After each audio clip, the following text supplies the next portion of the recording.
উত্তর দিনাজপুর, মালদা, দক্ষিণ দিনাজপুর, কিষানগঞ্জ সহ সীমাঞ্চল এলাকার বহু মানুষ প্রতিদিন নেপালে চোখের ডাক্তার দেখাতে যান। কিন্তু মোবাইলে নেটওয়ার্ক ও সঠিক তথ্য না থাকার কারণে অনেকেই সমস্যায় পড়েন। আমাদের পার্শ্ববর্তী দেশ নেপালে শিলিগুড়ির নিকটস্থ যে সরকারি চোখের হাসপাতালটি রয়েছে তার নাম মেচি আই হসপিটাল, যেখানে খুব কম খরচে ভালো চিকিৎসা পরিষেবা পাওয়া যায়। কিন্তু এই হাসপাতালটি বর্ডার থেকে একটু ভিতরের দিকে থাকায় আর মেচি নাম দিয়ে আরও একাধিক প্রাইভেট স্বাস্থ্যকেন্দ্র বর্ডারের আশেপাশে থাকায় অসংখ্য মানুষ ভুল করে প্রাইভেট হাসপাতালগুলি থেকেই চিকিৎসা করিয়েই চলে যান, যেখানে খরচ অনেক বেশি এবং পরিষেবা নিয়েও রয়েছে যথেষ্ট প্রশ্ন। আমি নিজে কয়েকবার সরকারি চোখের হাসপাতালটিতে গিয়ে দেখেছি। সেখানকার পরিষ্কার পরিচ্ছন্নতা, চিকিৎসা পরিষেবা এবং স্টাফদের ব্যবহার আমাকে মুগ্ধ করেছে। তাই সকলের সুবিধার্থে আজকের ভিডিওটিতে আমরা জানব কিভাবে সহজে নেপালে গিয়ে খুব কম খরচে ভালো চিকিৎসা পরিষেবা পাওয়া যাবে।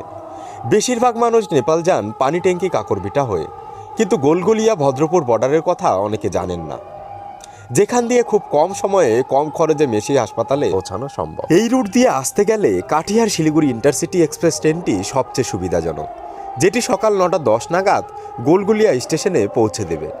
এছাড়াও অন্য ট্রেনও নিতে পারেন সুবিধা মতো। ট্রেন থেকে নেমেই স্টেশনের সামনেই টোটো পেয়ে যাবেন। তারা 20 টাকা করে ভাড়া নিয়ে বর্ডারে পৌঁছে দেবে। এরপর নেপালে পৌঁছে ব্রিজ থেকেও টোটো নিতে পারেন। 100 টাকা চাইবে, বার্গেন করে 50 থেকে 60 টাকার মধ্যে আপনাদের সরাসরি হাসপাতালে নিয়ে যাবে। অথবা একটু হেঁটে ভদ্রপুর বাস স্ট্যান্ডে গিয়ে বাস নিন, বাসও আপনাদের একদম হাসপাতালের সামনেই নামিয়ে দিবে। এরপর হাসপাতালে পৌঁছে নতুন রোগী হলে ভারতীয় 100 টাকায় ওপিটি রেজিস্ট্রেশন করুন। পুরনো রোগী হলে 30 টাকা দিয়ে ফলো আপ টিকিট করে ডাক্তার দেখানো শুরু করুন। বলে রাখি, প্রতি শনিবার হাসপাতালটি বন্ধ থাকে, শুধুমাত্র জরুরি পরিষেবা দেওয়া হয়। এছাড়াও ভারতীয়দের জন্য ফ্রি ওয়াইফাইয়ের ব্যবস্থা আছে। প্রয়োজন হলে হাসপাতাল চত্বরে ফ্রিতে থাকার ব্যবস্থাও রয়েছে এবং বাইরেও 300 থেকে 400 টাকার মধ্যে ভালো হোটেলেও পেয়ে যাবেন। চিকিৎসা শেষে চশমা লাগলে সেদিনই রিটার্ন করতে চাইলে বাইরে দোকান থেকে নিন। অনেক অপশন পাবেন, কম সময়ে তারা পাওয়ার অ্যাড করে দেবে। এছাড়াও হাতে সময় থাকলে হাসপাতাল চত্বর থেকেও নিতে পারেন।